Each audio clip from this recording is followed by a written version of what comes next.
Hey guys, welcome back to Tiny Green Planet ASMR. Happy Monday. And I'm going to start out by saying that I really hope my internet is having a good day so that I can upload this video on time. I don't know if I mentioned this before, but for some reason, last Monday I tried to upload the video and it said like an hour and a half, but it didn't take an hour and a half. It took like 7 hours plus to upload. And so I kind of remedied that situation a little bit by connecting to my hotspot on my phone. So I might just go ahead and just do that from the get-go to get this video up as quickly as possible. Anyway, I really hope you're doing well. I am very glad. I had a good day. I had a good day at class. I don't work today. I don't work tomorrow, so it's my weekend, but I had a good day in class today. Got to do a little bit of maintenance on some engine parts and there's this thing called non-destructive inspection, or also non-destructive testing. It's basically where you inspect a part, a machine part, without destroying it, because like usually in order to see like cracks, or let me just go ahead and tell you what it is. When machines or like parts undergo stress or strain, they can develop cracks and other types of defects. Okay, if that happens enough, eventually that's going to have the entire part break down structurally, which of course would lead to failure and then very dangerous situations for people on aircraft or any machine part, whether it's a part of a boat, a car, a train, whatever. So anyway, there's methods called NDTs, non-destructive testing, or NDIs, non-destructive inspection, that are used to detect any deformities, any cracks, any breaks, any unnecessary strain and defects and deformities in the structure of parts. And so today we went out to the hangar and we were able to actually perform what's called a liquid penetrant test. It's a liquid penetrant test on different machine parts. It was fun. I enjoyed it. I really enjoy it, doing stuff with machines. That's why I'm in trade school for becoming an aviation maintenance technician. Yeah, but it was really fun. I really enjoyed it. The process was simple. First, we used 3 different chemicals. One was a cleaner. You spray the part down, wipe it down, make sure it's dry, make sure you get off all oil, dirt, stuff like that.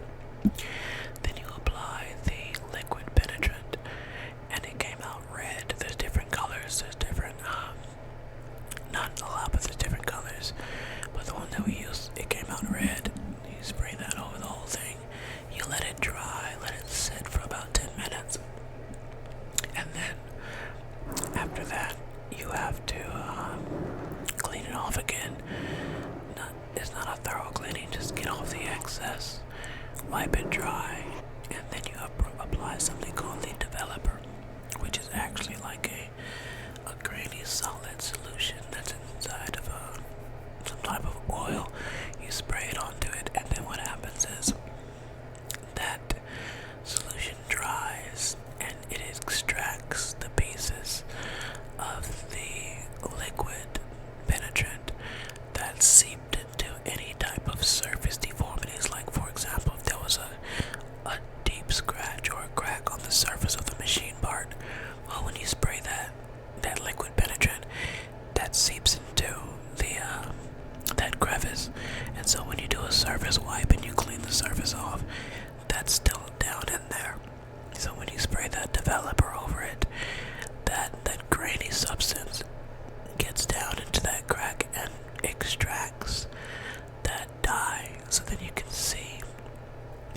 come up as red through the developer.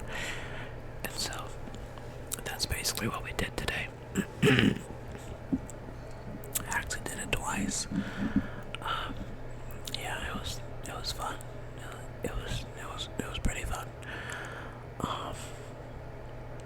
Yeah, so that's what I did today. That put me in a good mood.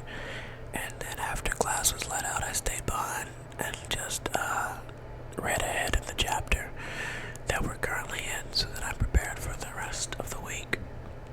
I like to stay up there at the school and just be around those experts in their field and the other students trying to get the same thing. It's good energy, you know.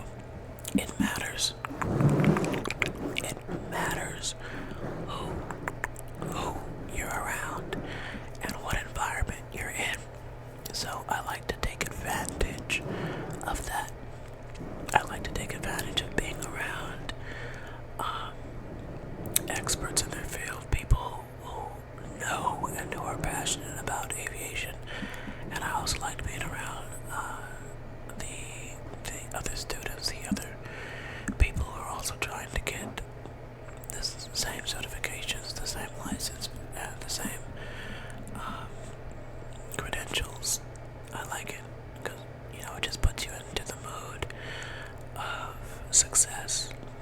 And being someone who did graduate from high school and someone who did go to college for 3 years, 4-year university, and later attended community college for a brief period. I completed 3 years of college and attended briefly like a semester at a community college. Anyway, I can say that in those institutions, everyone is trying to do something different.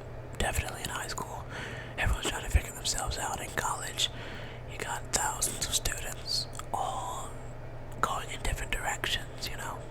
Same thing with community college. Community college is like a mix between high school and college, but definitely the university experience. Everyone's going in different directions, all interested in different things. You got liberal arts students, you got the engineers, you got the art folk, the communications people, the legal folk, the psychology, the nursing. You got all kinds of stuff. So the energy is all over the place. But I noticed that here, and I take advantage of this fact, at this trade school, we are all here going towards the same thing. You know, we have the same goal. At the school that I'm at, it's all about getting that FAA Federal Airframe and Power Plant license. You need that license in order to really fully be able to work as a aircraft mechanic. And so we're all pursuing that one goal. And all the instructors, they're not from varied backgrounds of God knows what. No, they're all aviation professionals. They have all worked in the industry, in the maintenance industry for aircraft for years, and they're experts in their field. So it's just cool that everybody there, you know, we're there for the same thing. We're trying to get the same thing. There's shared experience, there's shared knowledge. So being in that environment, while I'm here at the beginning, you know, trying to study, no, I'm not trying to, I am studying, I am making my way through it. It's good to kind of absorb that energy, that, you know, you gotta experience it if you open yourself up to paying attention to the different energy that people give off. You know what I'm talking about. It's very subtle, but it's very much there. I guess that's one of the reasons why people say you gotta be careful who you have in your friend circle, who you hang around with, because you become like the people you spend most of your time around. That's very important, you know. So if you want to do better, if you want to become better, you need to surround yourself with people who push you to be better, or at least who are better than you, so you can like try to emulate their habits, emulate some of their positive behaviors. And so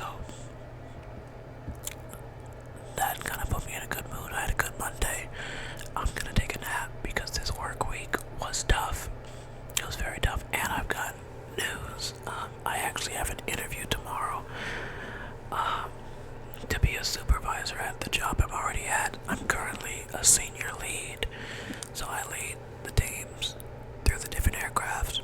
We do smaller aircrafts like the 747s, and then we do much larger aircraft like the 380s and stuff, much larger aircraft. So I lead teams through both aircraft, and the position I applied for was at the same place, at the same airport, in the same department, but as a supervisor. I applied, I think, maybe a week ago, and so, yeah, I have an interview scheduled for tomorrow at 3 o'clock.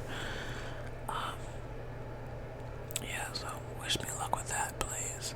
I hope I get it. I mean, it doesn't really change much besides, I think it's like a $3 raise, maybe, I'm not sure.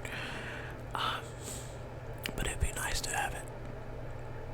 Anyway, thank you for listening. I hope my whispers have been able to take your mind off of whatever, provide you some sort